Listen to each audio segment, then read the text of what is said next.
عادی بنائیں. ہم یہ نہیں کہہ رہے کہ ہمارے اسلاف جیسے پوری پوری رات عبادتیں کیا کرتے تھے ایسے ہی کریں. کچھ تو عادی بنائیں اپنے آپ کو اللہ کے سامنے رونے دھونے کا, کچھ تو اللہ کا نام لینے کا اپنے زبان کو عادی بنائیں. جو تبلیغ والے تسبیحات بیان کرتے ہیں جو صحیح احادیث سے ثابت ہے کہ 100 مرتبہ صبح لا الہ الا اللہ وحدہ لا شریک لہ لہ الملک ولہ الحمد وہو علی کل شیء قدیر, اور بعض روایت میں یحیی و یمیت وہو حی لا یموت. یہ حدیث میں تبلیغ والے تو تیسرا کلمہ بتاتے ہیں, یہ کلمات حدیث میں آتے ہیں. آپ صلی اللہ علیہ وسلم نے ارشاد فرمایا جس نے 100 دفعہ یہ کلمہ پڑھا اس سے زیادہ نیکیاں پورے دن میں کوئی شخص نہیں کما سکتا سوائے اس کے جو اس سے بھی زیادہ مرتبہ پڑھے. تو ذکر سے محبت پیدا کریں. آج ذکر کی لذت نہیں ہے, بس ایویں ہی بیٹھ کے وہ ٹی وی بھی دیکھ رہے ہیں, فلم بھی دیکھ رہے ہیں اور تسبیح چل رہی. کیسے پیارے کلمات ہیں, کیسا مزہ آتا ہے ان کلمات پڑھنے میں. لا الہ الا اللہ, کوئی عبادت کے لائق نہیں سوائے اللہ کے. کتنا اللہ تعالیٰ خوش ہوتا ہے کہ جب ساری دنیا مجھے بھول گئی ہے, ہر وقت دولت کی باتیں, پیسے کی باتیں, مکان کی باتیں, پلاٹ کی باتیں, اس سے اتنے پیسے لینے, اس کو اتنے پیسے دینے, وہ کاروبار بند ہو گیا, اس کو کھولنا ہے, یہ کرنا ہے, وہ کرنا ہے, ہر وقت 24 گھنٹے. جس نے پیدا کیا, جس کے پاس لوٹ کر جانا ہے, سب چیزیں چھوڑنی ہے یہاں پہ, یہ بیوی بچے بھی چھوڑنے ہیں, یہی قبر میں اتاریں گے. جو آج کہہ رہے ہیں نا وہ رہ نہیں سکتے آپ کے بغیر, اور یہی اتار کے آئیں گے قبر میں. اور اگر کورونا سے مر گئے نا, اللہ بچائے, تو قبر میں بھی نہیں جائیں گے, بولیں گے یہ تو مر گیا, ہمیں نہ مار دے کہیں. دور دور سے دیکھ نہیں رہے کیسے جنازے ہو رہے ہیں.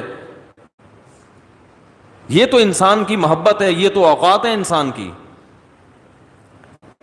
تو جس کے پاس لوٹ کر جانا ہے اور جس نے بنایا ہے, هو اعلم بكم اذ انتم اجنة في بطون امہاتکم, اللہ فرماتے ہیں جب تم ماں کے پیٹ میں تیار ہو رہے تھے نا, وہ رب تمہیں اس وقت سے جانتا ہے.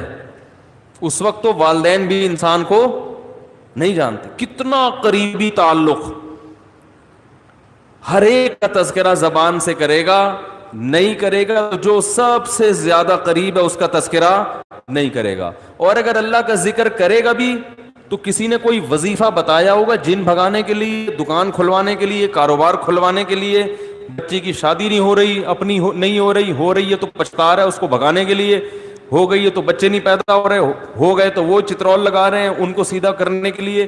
اللہ کو خوش کرنے کے لیے, اللہ کی محبت میں اللہ کا نام لذت سے لینے کے لیے کہ مجھے بس اس سے محبت ہے, اس کا نام لینے میں مجھے مزہ آتا ہے, اس نیت سے ذکر کرنے والے مارکیٹ میں بہت شارٹ ملیں گے آپ کو, بہت کم لوگ ملیں گے. کوئی بیٹھا ہو نا صبح اللہ اللہ کر رہا ہو, کیوں کر رہے ہو, وہ جی فلاں پیر صاحب نے بتایا تھا, وہ فلاں پیر صاحب نے کہا تھا یہ کرو گے تو یہ والا کام ہو جائے گا. او بھائی اللہ نے پیدا کیا ہے, جیسے دنیا کا تذکرہ کرتے ہو بغیر ضرورت کے کرتے ہو نا. خواتین جب آپس میں ملتی ہیں دوسرے کا لباس دیکھتی ہیں, بہن کہاں سے خریدا, کتنے کا خریدا, ضرورت ہوتی ہے, حالانکہ جیب میں ایک پیسہ بھی نہیں ہوتا خریدنے کا. لیکن محبت جس چیز سے ہوتی ہے اس کا تذکرہ کرنے میں انسان کو, بولو نا بھائی, مزہ آتا ہے.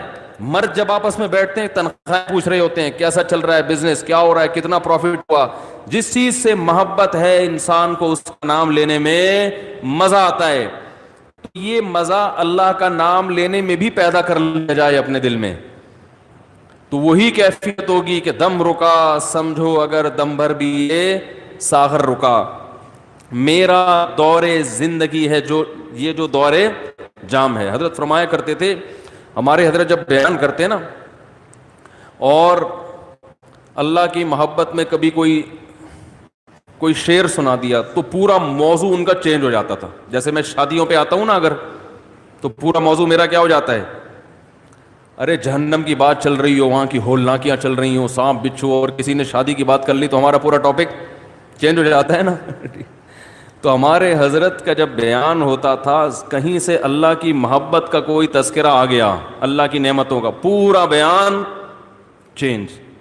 اور پھر حضرت فرماتے تھے کہ کچھ نہ، پھر یہ شعر پڑھتے تھے، کچھ نہ رستے کا پتہ ہم کو نہ منزل کی خبر، کچھ نہ رستے کا پتہ ہم کو نہ منزل کی خبر، جا رہے ہیں جس طرف ہم کو لیے جاتا ہے دل.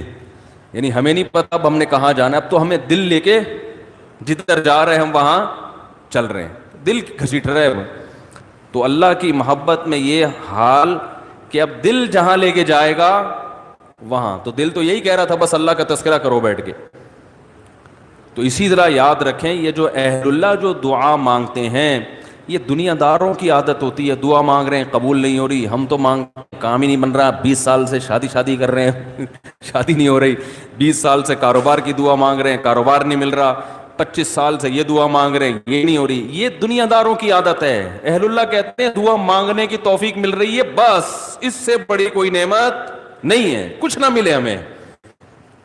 حضرت عمر رضی اللہ تعالیٰ عنہ کا قول ہے نا کہ مجھے اس سے غرض نہیں ہے کہ میری دعائیں قبول ہو رہی ہیں کہ نہیں ہو رہی، مجھے اس کی فکر ہوتی ہے کہ دعا مانگنے کی توفیق مل رہی ہے کہ نہیں مل رہی. اگر اللہ اپنے سامنے ہاتھ اٹھا کر دعا مانگنے کی توفیق دے رہا ہے، اتنی بڑی نعمت ہے کہ اس نعمت کے بعد مزید ہمیں کچھ نہیں چاہیے. بھائی اللہ توفیق دے میرے سامنے ہاتھ اٹھا کے مانگو، تو یہ ہر ایک کو تھوڑی ملتی ہے توفیق. آج دنیا میں دعائیں مانگنے والے سب سے کم ہیں، سب سے کم. ایک تو مانگتے نہیں، اوپر سے مانگتے ہیں تو ایسی بد دلی کے ساتھ کہ وہ دل ہی نہیں لگ رہا ہوتا ان کا. اور پھر 2-4 دفعہ مانگے بولے قبول، جا کے دیکھیں قبول ہوئی ہے کہ نہیں ہوئی ہے. رزق مانگے کہ اللہ مجھے اس کے حلال کشاد عطا فرما، اس کے بعد بٹوہ نکال کے چیک کر رہے ہوں یار کچھ بھی نہیں آئے، ویسے کہ ویسے ہی ہیں. کاروبار لاک ڈاؤن کی وجہ سے ٹھپ ہوا ہے، بزنس کا بیڑا غرق ہوا ہے. تو بھائی جو اہل اللہ ہیں وہ کہتے ہیں دیکھو جتنا تعلق دعا کے وقت انسان کا اللہ کے ساتھ ہوتا ہے نا، اتنا کسی اور چیز میں نہیں ہوتا. براہ راست اللہ سے اپنی زبان میں مانگ رہا ہے. بھائی ذکر میں تو کم از کم اتنا ہوتا ہے کہ ترجمہ نہیں آتا تو پتہ ہی نہیں ہوتا کیا پڑھ رہا ہوں میں، لیکن جب دعا مانگ رہا ہوتا ہے تو براہ راست اللہ سے تعلق، تو یہ تو بہت گہرا تعلق ہے. تو دعاؤں میں جان ختم، دعاؤں میں لذت، بولو نا بھائی، ختم. جب اللہ سے تعلق ہی کمزور پڑتا چلا جائے گا تو بھائی پھر جو اللہ کو خوش کرنے کے لیے جو اعمال اللہ نے بتائے وہ کہاں سے پورے ہوں گے؟ وہ تو ہو ہی نہیں سکتے پورے. تو اس لیے ذکر اللہ کو ہلکا نہیں سمجھنا چاہیے. میں وہ ترجمہ بتا رہا تھا کہ چوتھے کلمے کا لا الہ الا اللہ، کوئی عبادت کے لائق نہیں سوائے اس اللہ کے. لہ الملک، اسی کے لیے بادشاہی ہے. وَلَهُ الْحَمْدُ، تعریف صرف اسی کے لیے. یہ جو کہتے ہیں فلاں بھی اچھا، فلاں پیسہ اچھا، فلاں کی گاڑی اچھی، فلاں کی بلڈنگ اچھی، فلاں کا پلاٹ اچھا، بحریہ ٹاؤن کا مکان اچھا، اسلام آباد کی رہائش اچھی،